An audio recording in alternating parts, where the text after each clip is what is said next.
Mr. Jones. No time for love. So Russ, on June 8th, Indiana Jones 4K box set was released. And it was supposed to be in hand by all those that had pre-ordered it. And at this moment in time, unfortunately, a large majority of us do not have theirs in hand.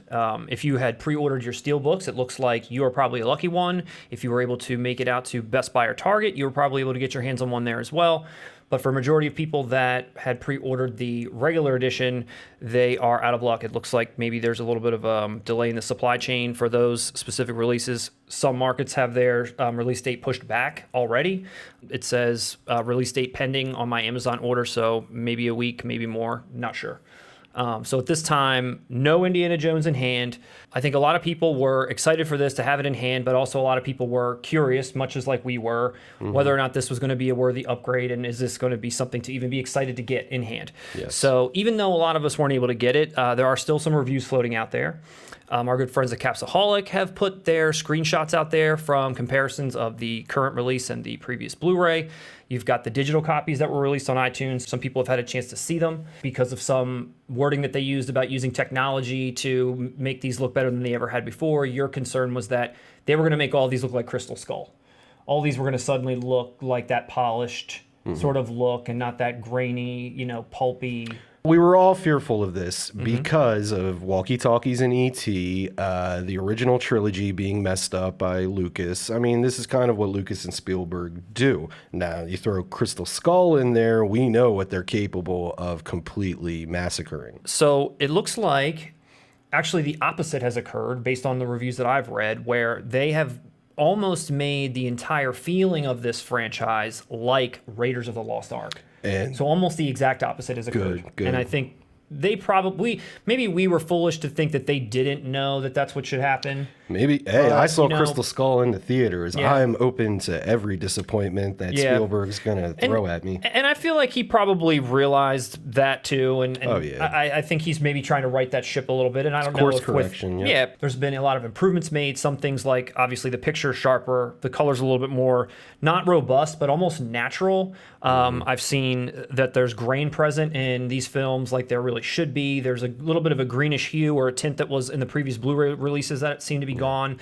A lot of the visual effects have been sort of maybe blended in a little bit better. They've recomposited them now, and they kind of maybe seamlessly are in these films rather than kind of looking a little out of place as maybe per usual in the early 80s and so on. So now in Last Crusade, it may actually look like Indiana Jones is walking across something that is not there and not clearly a special effect. Clearly not. Yes. Yeah. Okay. I'm not a fan of going back and tinkering with things once they're released. These films not only came out in the 80s, but they took place in the earlier 1900s. So they're not meant to look digital in the first place. They're supposed to look like old serials. They're supposed to have that natural look, and that's what we loved about them. Yeah. It's insane in Raiders of the Lost Ark watching Harrison Ford hang off of a car and like it's driving full speed. He goes under the car around it. And to this day, I watch that. It's impressive. Yeah. And then when you make it look more digital, that suspension of disbelief erodes. And that's the problem with a title like Indiana Jones doing this. Yeah. I'm happy to hear that the reviews are good on this transfer.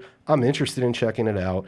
I still, though, in good conscience, cannot place Kingdom of the Crystal Skull on my shelf. So I release them separately. Yeah.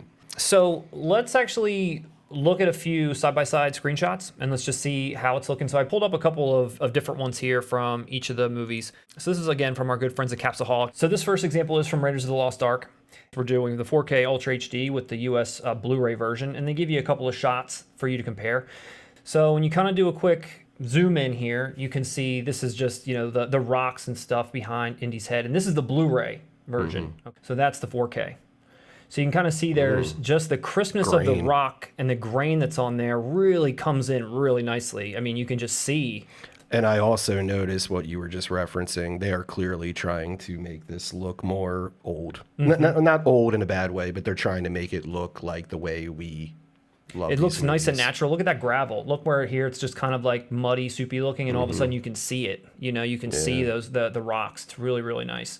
So here's the Blu-ray, this column of flame, this desert again, and as soon as you kind of do the A/B here, you just see like the grain, the crispness at the same time, these hills. It's almost like, wow, there really is just a really big difference. Yeah, there is. Moving over, this was one that I saw that I thought I was really impressed by, which is Temple of Doom. And there's this bridge scene. You can kind of see it's jagged looking. It's kind of squiggly looking at this kind of zoom in. But as soon as you change over to the 4K, you can kind of see how it becomes smooth and natural. I think the colors seem a little bit more. Is there some color correction? There's got to be. And again, this is super zoomed in, super ultra zoomed in. So when you zoom out and you're actually watching this thing, the difference will be much subtler than what we're looking at here, but the subtleness will still come across really nicely. And then lastly, we'll look at one from Last Crusade. So here is this is the Blu-ray version of a scene where Indy's talking to Ailsa. And the Blu-ray version, you can tell it's a little brighter. The reddish, orangish hue on Indy's face here. But then when you look at, again, the 4K version, they kind of make it just a little bit more natural, like natural tone. Everything. Looks more like film, honestly, which is strange because the whole point of digital and 4K is to make it digital. Yeah. These comparisons, it's making it look more like film. It's beautiful. Which it was shot on and which we all want it to look like. Yeah. So I don't know, man. I think just based on these few screenshots, some of the initial reviews I've heard people talk about, I think the look of the films are great. We're not really going to look at Crystal Skull here unless you want to see. No, I'm good. And the only other thing I wanted to mention about this release is just a note on the audio, which I did read a little bit about also because this was getting its original soundtrack, but obviously they've done a Dolby Atmos track also. And there's always, again, there has to be some level of tinkering when you're creating a new track, especially with additional channels and all that kind of stuff. So again, you're a little unsure what's it going to be. And I don't know if Indiana Jones is known for having the most robust surround sound and sound effects. I mean, there's a couple of things that I think of that stand out, especially like the Indiana Jones punch sound effect. I was just about to say, I can hear the punches.